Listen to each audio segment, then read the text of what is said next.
Hello मेरे प्यारे बच्चों, कैसे हैं आप सभी। आशा करता हूँ सभी फिट होंगे। प्यारे बच्चों, आज की वीडियो में हम लोग एक्सरसाइज 8B का क्वेश्चन नंबर 6 और आगे क्वेश्चन सॉल्व तक लास्ट वीडियो मैंने आपको क्वेश्चन नंबर 5 तक सॉल्व करना सिखा दिया है। तो प्रीवियस जो मैंने वीडियोस बनाए हैं ना, उनका लिंक आपको डिस्क्रिप्शन बॉक्स में मिल जाएगा और साथ ही में जो आगे की वीडियोस बनाऊंगा उसका लिंक भी आपको मैं ऊपर आई बटन में प्रोवाइड करा दूंगा। तो चलिए स्टार्ट करते हैं। 6 वाले क्वेश्चन में क्या बोला जा रहा है देखते हैं। इसमें बोला गया है कि इन द गिवन फिगर एक ट्रायंगल ABC है जो कि ड्रॉ किया गया है circumscribe a circle of radius 2 centimetre such that the segment BD and DC into which BC is divided by the points of contact D। देखो इस type से जो क्वेश्चन है same to same exercise 8A में आया हुआ था। आपने देखा होगा कि ट्रायंगल बना हुआ था जिसके अंदर एक सर्कल था, पैक हुआ था और ये जो सर्कल के यहाँ पर कॉर्नर्स है ना वो टच हो रहे थे और यहाँ पर D में पहले बताया गया था पिछली बार भी, लेकिन इधर भी टच हो रहा है तो अपन को इसका भी जरूरत पड़ेगा आगे चल करके। तो D में इस टाइप से बताया गया है कि ये जो D में टच हो रहा है तो BC को दो पार्ट में डिवाइड कर दे रहा है, एक तो BD बना दे रहा है और एक दूसरा वाला DC बना दे रहा है। अब इनका जो लेंथ है वही बता दिया गया है, जो BD है वो 4 सेंटीमीटर का है और DC 3 सेंटीमीटर का है। तो if the area of triangle ABC is 21 centimetre, इस बार ट्रायंगल का एरिया हमको दिया हुआ है कि जो पूरा का पूरा हमारा ट्रायंगल है उसका एरिया 21 सेंटीमीटर का स्क्वायर है।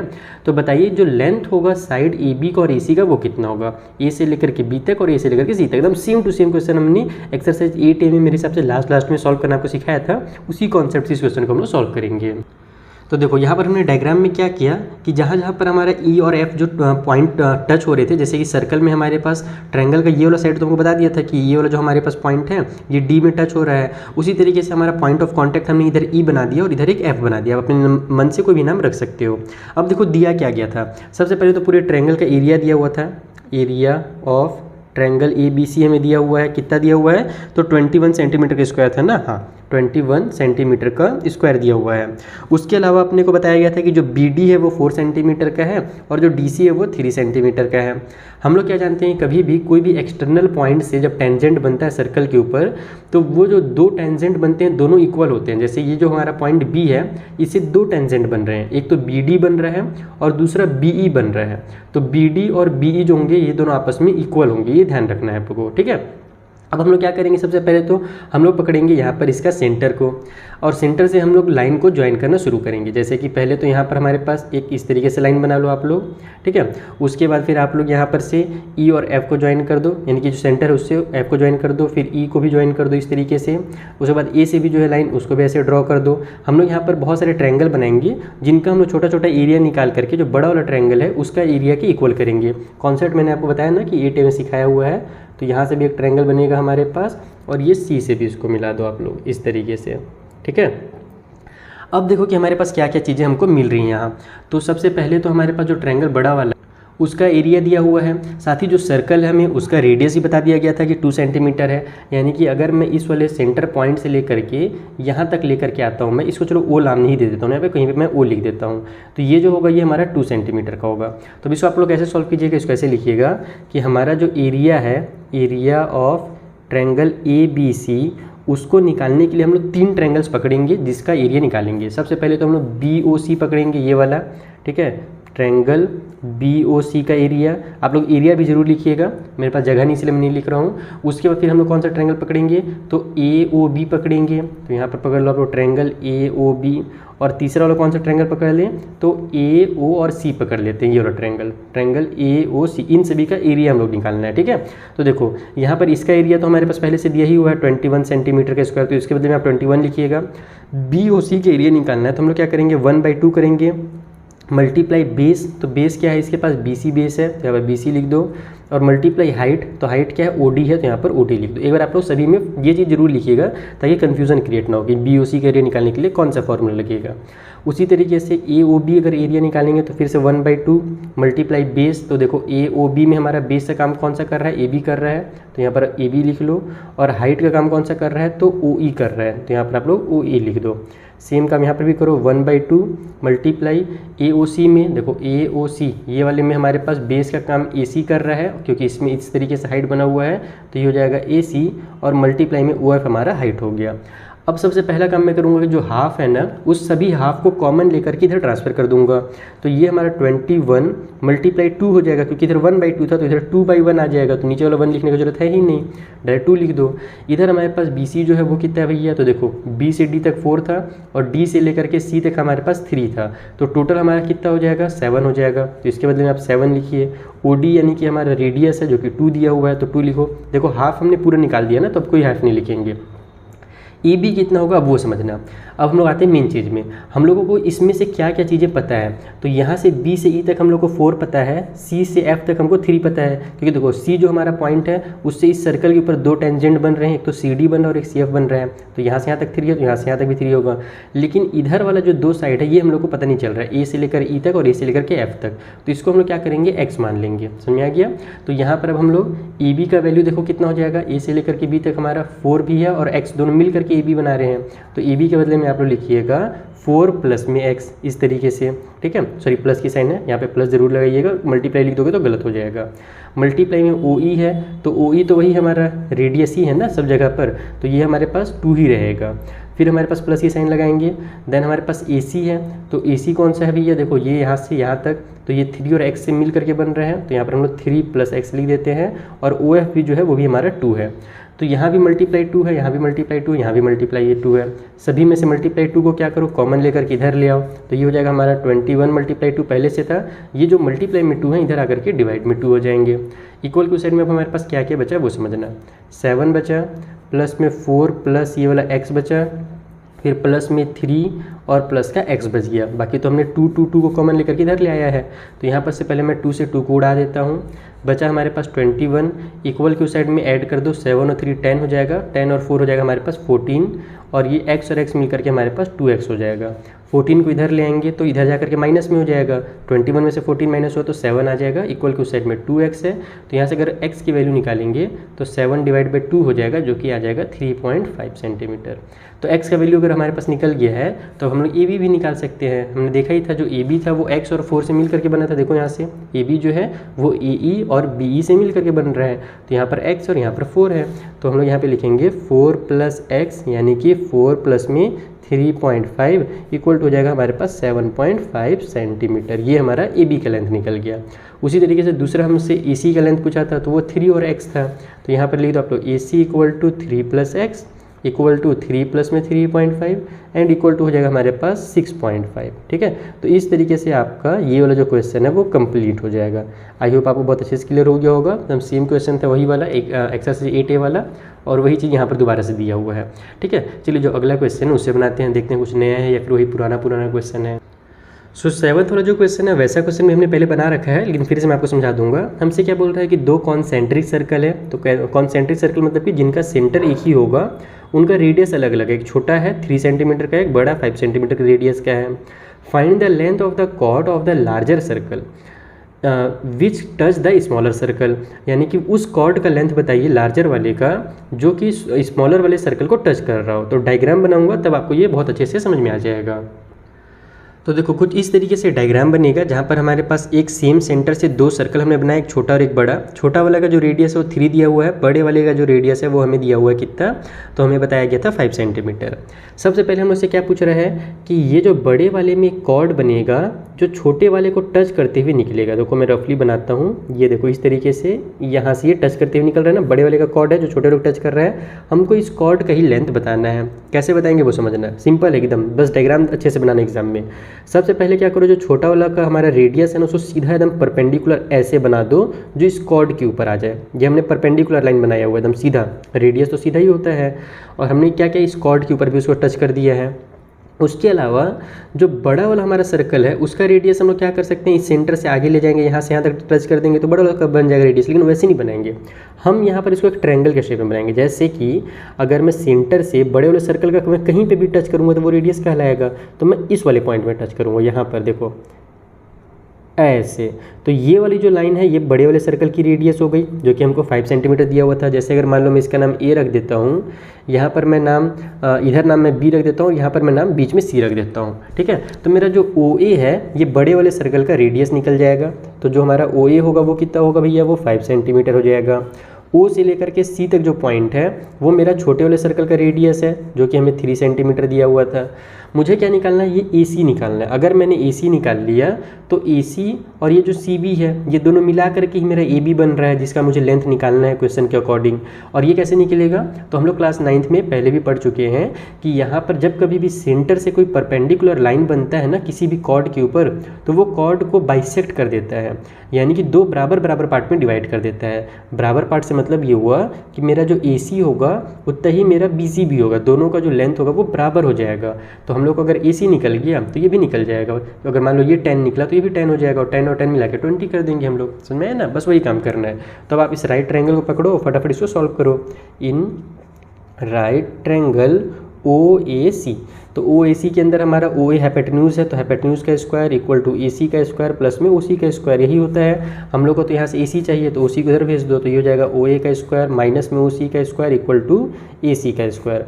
OA कितना है 5 है, तो ये हो जाएगा 5 का स्क्वायर, ये हो जाएगा 3 का स्क्वायर इक्वल टू साइड में AC का स्क्वायर, तो ये बन गया 25 माइनस में 9 इक्वल टू AC का स्क्वायर, तो ये हो जाएगा हमारे पास 16 इक्वल टू AC का स्क्वायर। और 16 हम जानते हैं 4 का स्क्वायर होता है, यानी कि जो AC की वैल्यू होगी वो कितनी हो जाएगी, 4 सेंटीमीटर हो जाएगी। बस खेल खत्म, AC निकल गया। तो हमारे पास अब पूरा जो AB है वो भी निकल जाएगा। इसको आप लोग डायरेक्ट ऐसे लिखोगे कि जो AB है हमारे पास वो क्या है, AC का ही डबल है, यानी कि 2AC है। ठीक है, तो AB कितना हो जाएगा हमारा, ये हो जाएगा 4 इंटू में 2, तो AB इक्वल टू आ जाएगा आपका यहाँ से 8 सेंटीमीटर। इस तरीके से स्टेटमेंट्स आपको लिखने पड़ेंगे थोड़ा थोड़ा बीच बीच में। यहाँ पर आप लोग इस तरीके से लिख सकते हो कि ये कहाँ से आया भैया, तो इसके बदले में मैं स्टेटमेंट यहाँ पे आपको बता देता हूँ। इसको ऐसे लिख लेना आप लोग कि जो परपेंडिकुलर हम लोग बनाते हैं, परपेंडिकुलर फ्रॉम सेंटर, है ना, हम लोग सर्कल के सेंटर से परपेंडिकुलर बनाते हैं from centre to any chord, किसी भी कॉर्ड के ऊपर, any chord of circle bisect the circle, ऐसे कॉमा करके यहाँ पे लिख देना राइट। वो क्या करता है, सर्कल को बाइसेक्ट कर देता है, तो बाइसेक्ट द सर्कल, 2 बराबर बराबर पार्ट में डिवाइड कर देता है। बस यही इसका आंसर हो जाएगा, और कुछ सबको करना ही नहीं था। तो ये हमारा 7th नंबर कंप्लीट हो गया। बहुत बेसिक सा क्वेश्चन था। चलिए जो 8th नंबर का क्वेश्चन है उसे भी सॉल्व किया जाए, और इसके जो नोट्स है ना वो मैं आपको टेलीग्राम पे दे दूंगा, तो टेलीग्राम भी जरूर ज्वाइन कर लीजिएगा, उसके लिंक डिस्क्रिप्शन बॉक्स में गिवन है। तो देखो 8th वाले में क्या बोल रहा है, prove that perpendicular at the point of contact of the tangent to a circle pass through the centre. यानी कि क्या बोल रहा है इस क्वेश्चन में, आपको ये प्रूव करना है, कभी भी इस टाइप से क्वेश्चन है ना तो इसको एज्यूम करके बनाना पड़ता है। देखो कि हमारे पास कभी भी अगर कोई सर्कल हो तो अगर उसमें से कोई टेंजेंट गुजर रहा है, जैसे मैंने एक टेंजेंट यहाँ से गुजार दिया, ठीक है, तो जहाँ पर भी ये टच हो रहा है ना वो क्या होगा, वो सर्कल के सेंटर से होकर के गुजरेगा, ऐसा अपने को प्रूव करना है। यानी कि ये जो लाइन बनेगी ये हमारी सर्कल से सेंटर से होकर के जाएगी, ये हम लोग को प्रूव करना है। तो इसमें आप लोग को क्या करना है, पहले खुद को ही इसमें गलत साबित करके, जैसे हमने क्लास 9 में बहुत सारे क्वेश्चन सॉल्व किए थे ना, जहाँ पर खुद को ही गलत साबित कर दो तो वो हमारा प्रूव हो जाता है, वैसे ही यहाँ पर करेंगे। सबसे पहले आप लोगों को इस वाले पॉइंट का नाम O दे देना है। यहाँ पर आप लोग जो लाइन बनाए हो इसका नाम आप लोग AB या CD कुछ भी रख सकते हो, और दूसरा एक और लाइन आप ड्रॉ कर सकते हो इसमें, इसको इजी बनाने के लिए इस क्वेश्चन को, कि आप यहाँ पर से एक ऐसे लाइन ड्रॉ कर दो इस तरीके से। ये जो लाइन होगा ये इसके पैरेलल होगा, तो इसका नाम मैं CD रख देता हूँ। ठीक है, तो हम लोग को देखो यहाँ पर ये प्रूफ करना है ना कि यहाँ से जो लाइन ऐसे हमारे पास जा रहा है, जैसे इसका इस वाले पॉइंट का नाम मान लो मैं अगर E रख देता हूँ, यहाँ पर पॉइंट का नाम E अगर मैं रख दूँ, तो ये जो मेरा लाइन गया हुआ है वो सेंटर O से होकर गुजर रहा है, ऐसा हम लोग को शो करना है। तो हम लोग थोड़ी देर के लिए एज्यूम कर लेते हैं कि हम एक लाइन बनाते हैं जो कि हमारे पास इस तरीके से होगा, और ये क्या होगा, परपेंडिकुलर होगा। एज्यूम करना, देखो हम लोग को पता है कि ये परपेंडिकुलर दिख नहीं रहा है और है भी नहीं, बस हम लोग को एज्यूम करना है कि ये जो हमारी लाइन हमने बनाई है ये परपेंडिकुलर है। इस वाले लाइन का कुछ भी नाम दे दो, जैसे E है तो यहाँ पर हमने F बना दिया इसका नाम। ठीक है, तो हम लोग यहाँ पर लिखेंगे कि हमने कुछ कुछ कंस्ट्रक्शन किया है। हम अच्छा हमको प्रूफ क्या करना है, हमको ये प्रूफ करना है कि जो मेरा EO है ना, या फिर मान लो EF जो है, ये जो हमने लाइन बनाया है ये क्या होगा, O से हमारा गुजरेगा, ऐसा अपने को यहाँ पर प्रूव करना है। आप लोग इसको लिख भी लो कि हमको प्रूव एक्चुअल में क्या करना है। तो टू प्रूव हमको प्रूव ये करना है कि हमारा जो EF है, जो हमारा इस वाले से परपेंडिकुलर लाइन बन रहा है, वो क्या होगा, वो हमारा सेंटर O से गुजरेगा। EF क्या बोल सकते हो आप लोग इसको, EF passes through centre O, ठीक है, सेंटर ओ से ई एफ जो है वो गुजर रहा है, ऐसा अपने को प्रूव करना है। और ऐसे ही क्यों प्रूव करना है, क्योंकि जो हमारा ई एफ है उसको हमने परपेंडिकुलर माना हुआ है। हमने यहाँ पर कुछ कुछ चीज़ें कंस्ट्रक्ट की है, वो पहले लिखोगे आप लोग कि हमने क्या क्या कंस्ट्रक्शन किया हुआ है। तो कंस्ट्रक्शन में हमने सबसे पहले तो सी डी बनाया जो कि ए बी के पैरेलल था, A B parallel to C D, ये हमने बनाया। उसके बाद हमारा जो ई एफ है उसको हमने बनाया जो कि वो परपेंडिकुलर है हमारे किसके ऊपर, ए बी के ऊपर। ई एफ जो है ना वो ए बी के ऊपर हमने परपेंडिकुलर बनाया, भले वो टेढ़ा दिख रहा है लेकिन उसको हमने परपेंडिकुलर लिया हुआ है, ठीक है। तो हम लोग यहाँ पर क्या करेंगे, सबसे पहले तो हम लोग इस तरीके से लिखेंगे कि मान लेते हैं, जैसे हम लोग को प्रूफ करना है ना, तो प्रूफ हमारे पास क्या क्या प्रूफ है वो लिखना है हम लोग को। तो यहाँ पर लिखो आप लोग सपोज या फिर एज्यूम करके लिख लो आप लोग। अपन एज्यूम करते हैं, लेट एज्यूम दैट, क्या एज्यूम कर रहे हैं भैया कि हमारे पास जो ई एफ है वो पॉइंट ओ से पास नहीं हो रहा है, ये हम लोग एज्यूम करेंगे और अपने आप को ही गलत साबित करेंगे। Assume that E F does not pass through, कहाँ से, तो सेंटर ओ से, ठीक है, सेंटर ओ से ये पास नहीं हो रहा है, ऐसा हमने फिलहाल के लिए एज्यूम कर लिया है। और इसी एजम्पशन को अपन को रॉन्ग साबित करना है, तो कैसे करेंगे वो समझ लीजिए जल्दी से। हम लोग क्या करने वाले हैं कि यहाँ पर हमारे पास ये लाइन और ये लाइन तो पैरेलल था, हमने देखा कि यहाँ पर जो हमारे पास एंगल बनेगा ये क्या होगा, 90 डिग्री का बनेगा। क्यों 90 डिग्री का बनेगा भैया, क्योंकि ए बी और सी डी पैरेलल थे और ए बी के ऊपर ही तो ये हमारा परपेंडिकुलर है, तो सी डी के ऊपर परपेंडिकुलर ही होगा। तो हम लिखेंगे कि हमारे पास जो एंगल ये वाला है ई एफ ओ, जिसका हम लोग नाम रख सकते हैं, ये वाला ई एफ ओ नाम होगा, वो कितने डिग्री का होगा, वो 90 डिग्री का होगा। क्यों होगा, क्योंकि हमारे पास ए बी जो है वो पैरेलल है सी डी के, एंड जो ई एफ हमारा लाइन बना हुआ था वो परपेंडिकुलर हमने बनाया था ए बी के ऊपर, इसीलिए ये 90 डिग्री का होगा। इतना ठीक है। उसके बाद फिर अब हमारे पास कौन सा और हम लोग एंगल ले सकते हैं इसमें, तो ये एक तो हमारे पास ये एंगल हो जाएगा और एक ये एंगल, ये दोनों एंगल आपस में क्या हो रहे हैं, आपस में इक्वल हो जा रहे हैं। कैसे इक्वल हो रहे हैं, क्योंकि हमारा पैरेलल लाइन के नहीं ये दोनों एंगल आपस में इक्वल हो रहे हैं। ये कहाँ से इक्वल आ जाएगा भाई, वो तो फिर उल्टा हो जाएगा ना, तो उसको नहीं ले सकते। तो फिर कौन से एंगल को पकड़ सकते हैं हम, ये जो कंप्लीट एंगल है इसको पकड़ सकते हैं, क्योंकि जो हमारा ओ ई है ये तो पहले से ही परपेंडिकुलर है, इसको तो हमने एज्यूम बस किया हुआ है ना परपेंडिकुलर। ओ ई तो हमको साफ साफ दिख ही रहा है कि परपेंडिकुलर है।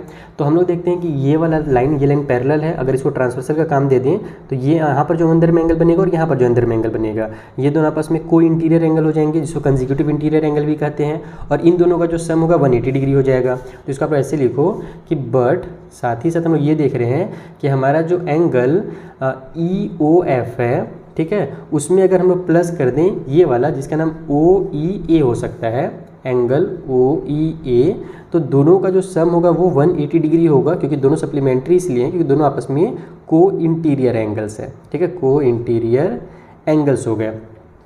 अब यहाँ पर से हमारे पास ये वाला जो एंगल बन रहा है ये क्या है, वो तो 90 डिग्री का है हमारे पास, जिसका नाम ई ओ एफ हमने रखा हुआ है। ये एंगल ऑटोमेटिकली 90 डिग्री का, क्योंकि हमारा परपेंडिकुलर लाइन था। तो यहाँ पर या फिर इसको अगर आप 90 डिग्री नहीं लोगे तो यहाँ पर से आप इसको कंप्लीट वाले को 90 डिग्री ले सकते हो। इन दोनों में से किसी एक को भी आप 90 डिग्री ले लो और दूसरे को 90 डिग्री निकाल करके दिखा दो। जैसे आप नीचे वाले को 90 डिग्री रख लो, यहाँ पर आप इसको ऐसे लिखो कि हमारे पास जो ये वाला एंगल है वो 90 डिग्री का है, तो ई ओ एफ जो होगा वो कितने डिग्री का हो जाएगा, ये 90 डिग्री हुआ, इक्वल टू साइड में हमारा 180 डिग्री। अच्छा, ये 90 डिग्री क्यों हुआ है, क्योंकि हमारा जो ओ ई है वो परपेंडिकुलर है ए बी के ऊपर, इसीलिए हमारे पास ये 90 डिग्री का आ जा रहा है। तो यहाँ से हमारा एंगल ई ओ एफ जो है वो हो जाएगा 180 माइनस में 90, तो ई ओ एफ जो है वो भी हमारे पास कितना डिग्री का हो जाएगा, 90 डिग्री का हो जाएगा। अब देखो, पहले हमने यहाँ पर एक एंगल को लिखा था 90 डिग्री और फिर हमने एक और एंगल को 90 डिग्री लिख दिया। ये भी एंगल 90 डिग्री है और ये भी एंगल 90 डिग्री है, तो ऐसा ये पॉसिबल है क्या कि किसी भी ट्रायंगल के अंदर दो एंगल 90 डिग्री के हों? ऐसा पॉसिबल ही नहीं है। तब तो 90 90 180 दो ही एंगल में बन जाएगा, और हम जानते क्या है कि तीन एंगल मिला करके 180 डिग्री होता है। तो यहाँ पर हम लिखेंगे कि in triangle O E F, है ना, angle E F O and angle E O F, ये दो जो एंगल हैं वो क्या है, 90 डिग्री के हैं, 90 degree. This is not possible, but this is not possible, ऐसा पॉसिबल ही नहीं है कि दो एंगल क्या हों आपस में 90 डिग्री के हो जाए। इसका मतलब ये हुआ कि हम लोग इसको गलत कह रहे थे। हमारा जो ई एफ है वो हमारा परपेंडिकुलर यानी कि इधर नहीं हो सकता, वो क्या होगा, सीधा होगा। किसके ऊपर आएगा, तो वो हमारे पास इसके ऊपर आएगा, ई के ओ के ऊपर ही आएगा हमारे पास। तो यहाँ पर आप लिखोगे सो अवर एजम्पशन, जो हमने एज्यूम किया था वो क्या हो जाएगा, रॉन्ग हो जाएगा। Assumption is wrong. हमारा एजम्पशन रॉन्ग था, बिल्कुल गलत था। जो हमने वहाँ पर एज्यूम किया था कि पास नहीं होगा, हम पास वो कन्फर्म हो जाएगा, यानी कि EF जो होगा वो क्या होगा, पास हो जाएगा। EF पासेस थ्रू कौन से पॉइंट से, तो द पॉइंट O। इस तरीके से आपको इसको सॉल्व करना था और कुछ भी नहीं करना। बाकी हाँ ये ध्यान रखना कि इस टाइप से क्वेश्चन ज़्यादातर आते नहीं है जहाँ पर आपको खुद को एज्यूम करो और फिर खुद कोई गलत साबित करो, ऐसा नहीं आता ज़्यादातर क्वेश्चन। मैक्सिमम जो क्वेश्चन हम लोग क्वेश्चन नंबर 6 पढ़ रहे हैं ना, जो रिपीट क्वेश्चन दिख रहे होंगे आपको क्वेश्चन नंबर 9 वगैरह, वही सब क्वेश्चन आते हैं। क्वेश्चन नंबर 6, 7, 9, ये 8 वाला क्वेश्चन इस टाइप से नहीं आता, फिर भी आप एक बार प्रैक्टिस कर लेना। इसमें से आपको यही करना था कि हमसे जो बोला गया था कि ये जो लाइन बनेगा, जब हम लोग AB जो हमारा टेंजेंट है उससे जब हम लोग कोई भी लाइन को गुजारेंगे जो परपेंडिकुलर होगा तो वो हमारा सेंटर से होकर के गुजरेगा, ऐसे अपने को प्रूव करना था। तो हमने AB से एक परपेंडिकुलर लाइन बनाया EF जो कि सेंटर से होकर नहीं गुजर रहा था, ऐसा हमने एज्यूम किया है। लेकिन जब हमने देखा कि यहाँ पर हमारे पास दो एंगल 90 डिग्री के बन जा रहे हैं, तो इसका मतलब हम लोग को ये समझ में आ गया कि ऐसा पॉसिबल ही नहीं है कि ये थोड़ा इधर हो, ये सेंटर से होकर के ही गुजरेगा अगर हमने इसको परपेंडिकुलर बनाया है तो इसीलिए फिर हमने देखा कि दो एंगल हमारे 90 डिग्री के हो गए, जो कि हमारे पास पॉसिबल है ही नहीं किसी भी ट्रायंगल के अंदर, तो इसीलिए हमारा एजम्पशन रॉन्ग हो गया और EF जो है वो सेंटर उससे गुजर जाएगा। बाकी नोट्स दे दूंगा मैं, आप प्रैक्टिस कर लेना। चलिए जो 9th नंबर का क्वेश्चन है हम लोग फिलहाल उसे सॉल्व करते हैं। सो 9th वाले क्वेश्चन बोल रहा है इन द गिवन फिगर दो टेंजेंट हैं, एक RQ है और एक RP है। ये देखो RQ और RP दिख रहा होगा आप, tangent are draw from the external point R, ये R से बने हुए हैं, to the circle with the centre O। अगर हमारे पास PRQ 120 डिग्री का हो, यहाँ पर देखो जो बड़ा वाला एंगल बन रहा है PRQ, यानी जो R में हमारा कंप्लीट एंगल बना है वो 120 डिग्री का है, तो प्रूव कीजिए OR equal to PR plus RQ, यानी कि जो हमारा OR होगा वो PR प्लस RQ के बराबर होगा। अब ये कैसे प्रूव करना है, इसके लिए थोड़ा सा आप लोग को ट्रिग्नोमेट्री का जानकारी होना जरूरी है। जैसे कि मैंने आपको पिछले वाले क्वेश्चन में ही बताया था, पिछले वीडियो में जब हमने एक्सरसाइज 8A में इस टाइप से क्वेश्चन सॉल्व किया था, वहाँ पर मैंने समझाया था कि जब कभी भी इस टाइप से एंगल वगैरह दे देता है ना, तो फिर हम लोग एंगल वाला रूल लगाते हैं, cos थीटा sin थीटा वाला, तब जाकर के सॉल्व होता है। ठीक है, तो आइए मैं इसको सॉल्व करना आपको बताता हूँ। तो देखो सबसे पहला काम क्या करेंगे आप लोग कि वहाँ पर खुला सा डायग्राम दिया हुआ था, तो आप इसको और इसको इस तरीके से ज्वाइन कर देंगे। ठीक है, अब आपके पास दो ट्रायंगल बन जाएगा, एक बन गया हमारा OPR, दूसरा OQR। अब इन्हीं दोनों ट्रायंगल को आप पहले तो कॉन्ग्रुएंट प्रूफ कीजिए। तो यहाँ पर हम लिखेंगे कि हमारे पास प्रूफ क्या क्या चीज़ें हैं, ये अपने को प्रूफ ये करना है ना, तो हम लोग लिखेंगे कि हमारे पास इन ट्रायंगल, हमारा जो ट्रायंगल OPR है और दूसरा जो ट्रायंगल OQR है, OQR, उसके अंदर OP और OQ बराबर है। पहले तो OP is equal to OQ, क्यों है, क्योंकि दोनों रेडियस हैं और रेडियस क्या होते हैं, आपस में इक्वल होते हैं। उसके बाद फिर हमारे पास OR जो है वो दोनों वाले ट्रायंगल के अंदर आ रहा है, यहाँ पर लिख दो आप लोग OR is equal to OR, क्योंकि ये कॉमन साइड है, तो यहाँ पर हमारा दो चीज़ इक्वल हो गया। तीसरा जो इसका PR है और इसका जो QR है वो भी तो बराबर होगा ना, क्योंकि हमारा एक्सटर्नल पॉइंट जो R है उससे ही ये दोनों टेंजेंट बने हैं, और हम लोग क्या जानते हैं कभी भी एक्सटर्नल पॉइंट से जब टेंजेंट बनता है तो वो हमेशा इक्वल होता है। तो यहाँ पर आप लोग लिख दो कि हमारे पास जो PR होगा इधर वाले का और इधर वाले का QR वो भी इक्वल होगा, क्योंकि वो सेम टेंजेंट से बने हुए हैं, सेम एक्सटर्नल क्या लिख रहा हूँ यार मैं, एक्सटर्नल पॉइंट और फिर टेंजेंट लिख दो, बस इतना ही लिख दो तो काफ़ी रहेगा। बाकी आप अपने हिसाब से लिख लेना भाई स्टेटमेंट बना करके, मैं हड़बड़ी में ज़्यादा स्टेटमेंट नहीं बना पाता हूँ। तो ये हमारे पास तीन साइड्स इक्वल हो गए, तो इसलिए हमारे पास जो ट्रायंगल OPR होगा वो क्या होगा, यहाँ से कॉन्ग्रुएंट हो जाएगा ट्रायंगल OQR के। अब अगर दो ट्रायंगल हमारे कॉन्ग्रुएंट हो गए तो उसके करस्पॉन्डिंग पार्ट आपस में क्या होंगे, इक्वल होंगे। और मुझे कौन से करस्पॉन्डिंग पार्ट से मतलब है, मुझे इस वाले करस्पॉन्डिंग पार्ट से मतलब है, इस वाले ट्रायंगल का ये ऊपर वाला एंगल और नीचे वाले ट्रायंगल का ये नीचे वाला एंगल, क्योंकि कंप्लीट का हमको वैल्यू पता है, तो मैं लिखूँगा यहाँ पर, इसीलिए हमारा जो एंगल है PRO, ऊपर वाला इस वाले एंगल का नाम देखो PRO मैंने रखा है, और नीचे वाला जो एंगल है हमारे पास एंगल QRO, ये दोनों आपस में क्या होंगे, आपस में इक्वल हो जाएंगे। क्यों होंगे, क्योंकि आपस में CPCT है, corresponding part of congruent triangle है। अब हम क्या देखते हैं कि हमारे पास जो PRQ था उसका टोटल लेंथ हमको दिया हुआ था, तो यहाँ पे लिखो आप लोग एंगल PRQ, ये हमको दिया हुआ था 120 डिग्री का। PRQ जो है वो इन्हीं दोनों से तो मिल करके बना है ना, देखो ना ये वाला एंगल और ये वाला एंगल से मिल करके तो मेरा पूरा PRQ कंप्लीट एंगल हो रहा है। तो मैं इसके बदले में क्या लिखूँगा, मैं लिखूँगा PRO और प्लस में एंगल QRO और इक्वल को साइड में 120 डिग्री जो है वो रहने दूंगा। ठीक है, इसके बदले मैंने दोनों को सम कर दिया। अब हम क्या जानते हैं कि ये दोनों तो पहले से बराबर हो चुके हैं, तो मैं QRO के बदले में PRO लिख सकता हूँ ना, बिल्कुल लिख सकता हूँ। तो यहाँ देखो आप लोग PRO प्लस में एंगल PRO इक्वल को साइड में 120 डिग्री आ गया। तो यहाँ से हम लोग 2 एंगल PRO इक्वल टू लिखेंगे 120 डिग्री। तो हमारा जो एंगल PRO है वो यहाँ से 60 डिग्री निकल करके आ जाएगा। ठीक है ना, 60 कहाँ से पता चला ना, ये 2 जो है यहाँ जा करके डिवाइड में हो गया। तो PRO कौन सा, ये ऊपर वाला एंगल, ये जो हमारा एंगल है ये 60 डिग्री का है। अब मैंने इस वाले एंगल को क्यों पकड़ा है वो समझना आप लोग। हम लोग ने यहाँ पर जो 60 डिग्री यहाँ पर आधा एंगल निकाला है, तो ये जो हमारा ट्रायंगल है, ये जो हमारा OPR था, ये कैसा ट्रायंगल, ये एक राइट ट्रायंगल है, क्योंकि टेंजेंट और रेडियस के द्वारा जो एंगल बनता है वो राइट एंगल बनता है। इसका मतलब यहाँ पर हमारा राइट एंगल बना हुआ है।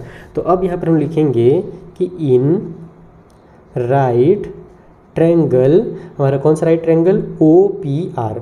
OPR में हम लोग को देखो किसका किसका ज़रूरत था, हम लोग को OR का ज़रूरत है, यानी कि ये हाइपोटेन्यूज का ज़रूरत है। उसके अलावा हमको PR का ज़रूरत है, यानी कि इस वाले साइड का ज़रूरत है। तो अगर मैं वो आप लोग को फिर से रिवाइज करा दूँ, पंडित बद्री प्रसाद वाला, पंडित बद्री प्रसाद हर हर भोले, ये हमारा रूल है। तो इसमें हमारा बेस और हाइपोटेन्यूज किस में आता है, हमारा cos थीटा में आता है। कॉस वाले में हमारा बेस और हाइपोटेन्यूज आता है, तो हम लोग को वही चाहिए, हमको बेस चाहिए और हाइपोटेन्यूज चाहिए। अगर मैं इसको बेस लेता हूँ तो इसको मैं हाइपोटेन्यूज ले सकता हूँ। तो ये जो 60 डिग्री है, यहाँ पर मैं इसके बदले cos 60 वाला रूल लगाऊंगा। तो यहाँ पर मैं लिखूँगा कि cos 60 जो होता है वो क्या होता है, वो हमारा बेस डिवाइड बाई हाइपोटेन्यूज होता है। बेस हमारे पास क्या है, PR है, और डिवाइड बाई में हाइपोटेन्यूज हमारे पास क्या हो जाएगा, OR हो जाएगा। ठीक है, तो अब यहाँ पर cos 60 का वैल्यू कितना होता है, तो cos 60 का वैल्यू होता है 1/2। जब आप लोग ट्रिग्नोमेट्री से पढ़ोगे तो टेबल में ये सब चीज़ों को याद करना पड़ेगा, जिससे शॉर्ट ट्रिक्स भी होते हैं, वो भी मैं आपको सिखाऊंगा, चिंता मत कीजिए।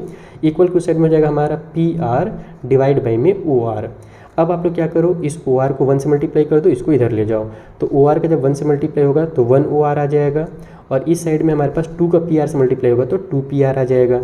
अब 2 PR को मैं क्या लिख सकता हूँ, ये देखो यहाँ पर, तो मैं इसको लिख सकता हूँ OR इक्वल टू PR और प्लस में PR, क्योंकि 2 PR हो जाएगा, PR और PR मिल करके 2 PR बन जाएगा। तो मैंने अलग अलग क्यों किया है, क्योंकि मुझे अलग अलग ही फॉर्म में लाना था। ये हो जाएगा यहाँ से PR, और ये जो हमारा PR है उसके बदले में मैं लिख देता हूँ QR। देखो ना, PR और QR क्या था, आपस में इक्वल था ना, क्योंकि वो दोनों सेम एक्सटर्नल पॉइंट से बन रहे थे, PR और QR इक्वल था, तो इसीलिए मैंने इसके बदले में QR लिख दिया। और ऐसा मैंने क्यों लिखा, क्योंकि क्वेश्चन में हमको यही प्रूव करने के लिए बोला गया था, तो बस हैंस प्रूव्ड हो गया इसी क्वेश्चन।